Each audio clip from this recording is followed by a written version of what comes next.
Hi, I'm Sergio Angione. I am from HouseMaster, providing service in northern New Jersey. Today we're here to inspect an electrical distribution panel. And the first thing we're going to do is take the panel cover off.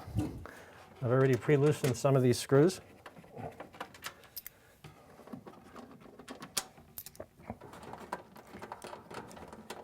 Now this particular panel is a little different than most. This home has a generator in it.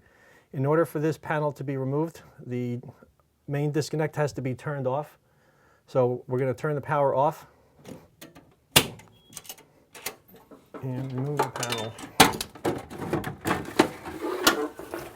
Okay. We're going to look inside the panel here and make sure that we can see all the components properly. The main entry line from the street shows no signs of water, rust, or corrosion. We want to make sure that the connections are nice and solid. There's no sparking, signs of overheating or a possible fire.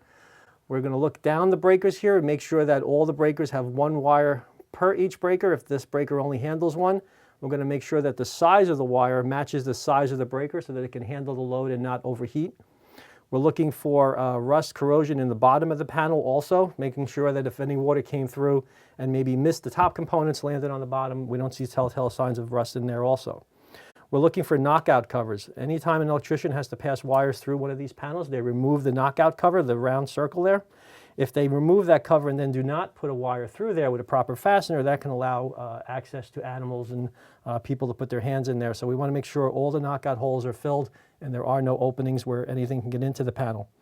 We're looking for copper wiring as opposed to aluminum wiring.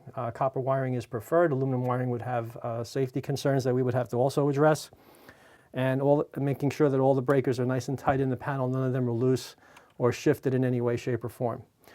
So this panel actually looks to be in very good condition. There's no signs of any loose or broken wires and no signs of any double tapping, any aluminum wiring.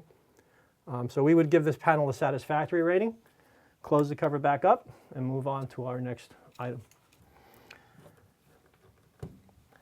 And that concludes the inspection process for our electrical distribution panel.